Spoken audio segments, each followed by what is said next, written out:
Welcome to your 12-minute HR lesson. Today we're talking about others. We're talking about the others in your professional life and how they're important and how they're more important than you. Bitter pill to swallow, but it's an important pill. So let's go.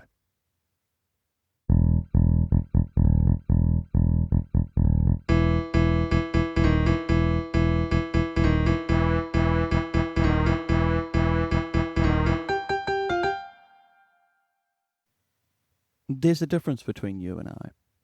There's a difference between what I think is important and what you think is important, and that's perfectly fine. And the question is, what's more important, what I think is important or what you think is important? And the reality is it's you. You are the customer. You are the consumer. There's no point me trying to tell you what should be important to you. One of the things I have to be mindful of is I have to respond to and focus on the things that people find interesting and important. To my mind, one of the most important episodes that I've done so far is the engineering metaphor. But the listening numbers don't reflect that. That's one of the least engaged with and listened to podcasts that I've done. Even though I think it's probably the most important, it just doesn't get the traction that the others do. And realistically, I have to work with that. Because you know what's important to you. What I think is important to you doesn't quite stack up as well, does it? I can't tell you what's important. I can't force you to listen to that. And that's kind of the theme of what we're talking about today. What's more important? What's important to you or what I think is important to you?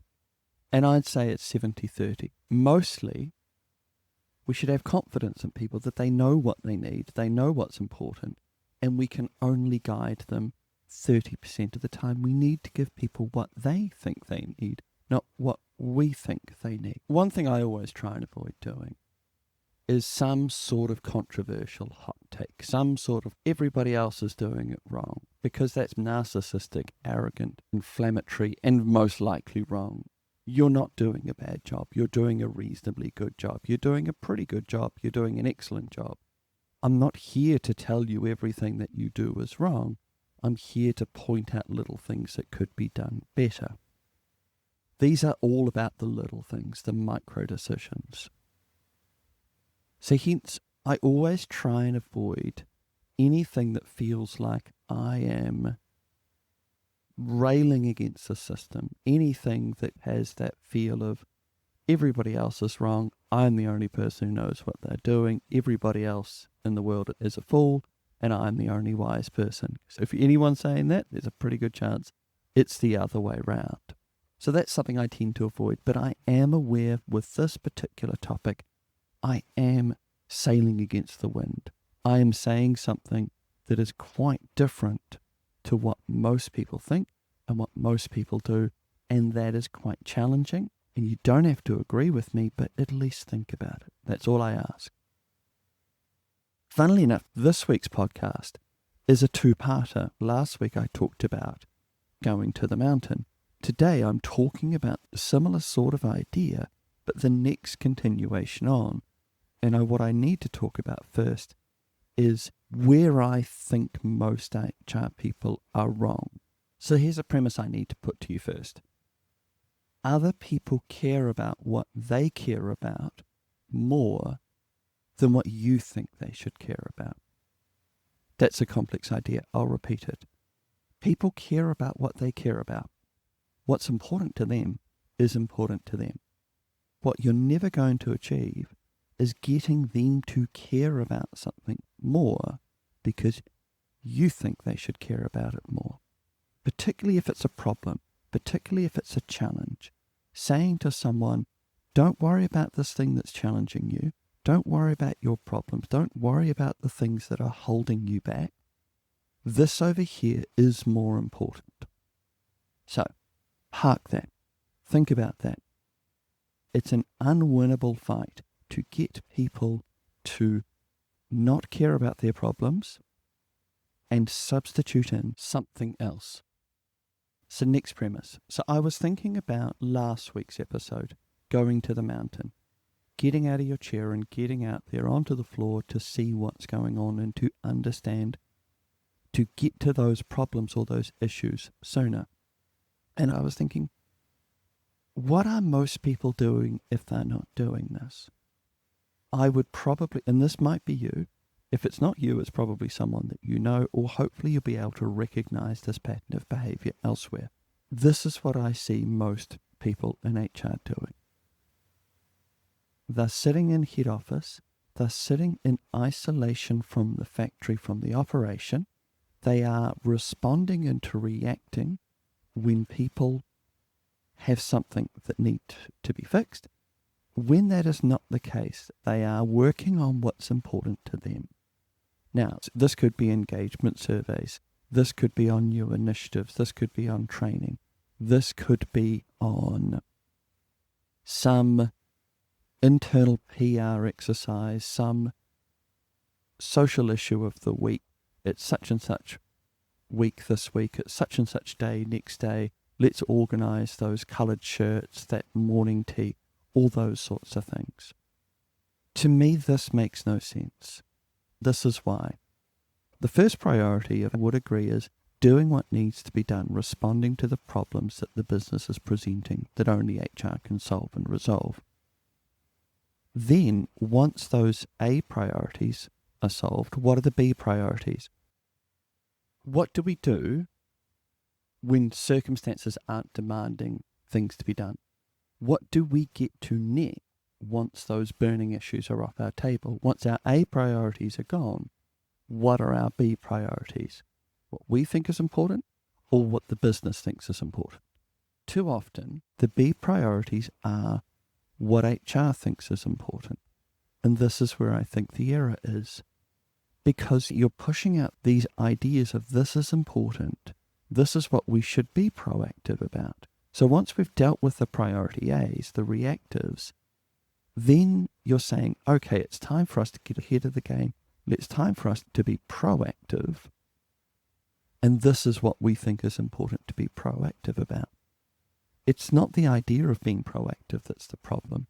It's the prioritization of what's important to HR, not what's important to being operational.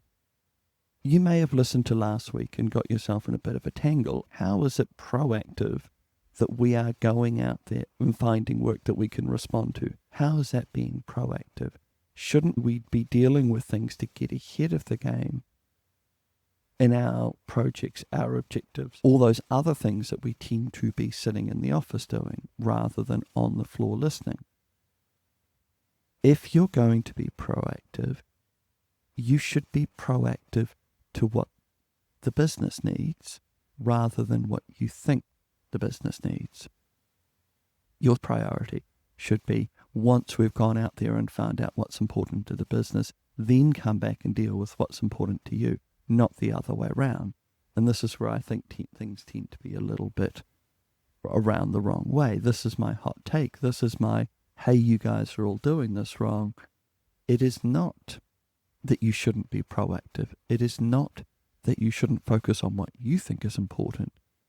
But to me, that's priority C. That's your third category of allocation of time and resources that you've got. Your second is what is important to the business. What are the line managers? What are the department managers? What are the managers on the floor? What do they need before what do you think that they need? Because here's that guts of it. Here's that going all the way back to the very beginning. If you're trying to substitute in what you think is important over what they think is important for them, that's an unwinnable battle. This is all getting a little bit abstract, so let me put it in concrete. I've worked across many businesses. I've helped a lot of organizations. There's repeating issues that come up again and again. We should do some training for our managers so that they can deal with these people problems. That's always on the agenda. That's always something that needs to happen, but doesn't happen. Another is we should have a calendar around social media posts, internal communications posts. We should have a calendar of awareness days, of awareness weeks. Now, I'd put money, if I had to gamble, what is being done in your workplace, I would say the awareness calendar is happening and the other one isn't, or is more likely to happen. Why do I think this is wrong? I don't think it is wrong, but I think it's making a fundamental error. It's assuming that what HR thinks is more important to other people than what they think is important to them. That is where I think we are forever repeating the same mistakes. We are prioritizing what we think is important to other people rather than what they think is important to themselves.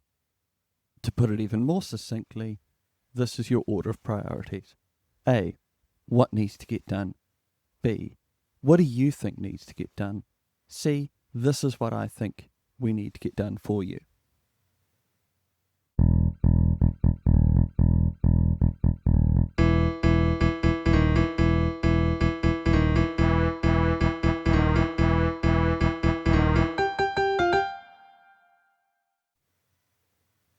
Thank you for listening. Hopefully that wasn't too challenging. Hopefully that wasn't too much of me going, you're all doing the wrong thing. This is more important. What you think is important isn't very important. Set aside everything you know and listen to other people.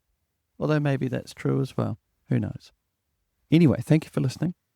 As always, the little tag at the end, the little ad at the end. Please check out our website, Pragmatic HRM. We offer services, we offer courses. We're always bringing in new products, always doing different ways in which we can help. So if you have looked before, maybe have another glance now just to see if there is something that you can go, yes, actually, no, that would be helpful. We put in new courses every so often, so maybe there's a new course that you hadn't seen before. So have another look if you could. If not, it's not a problem. Please just pass us around, repost us, share us, like us. Let other people get these ideas for free. Share the burden of being challenged. Otherwise, I'll catch you next time. Thanks.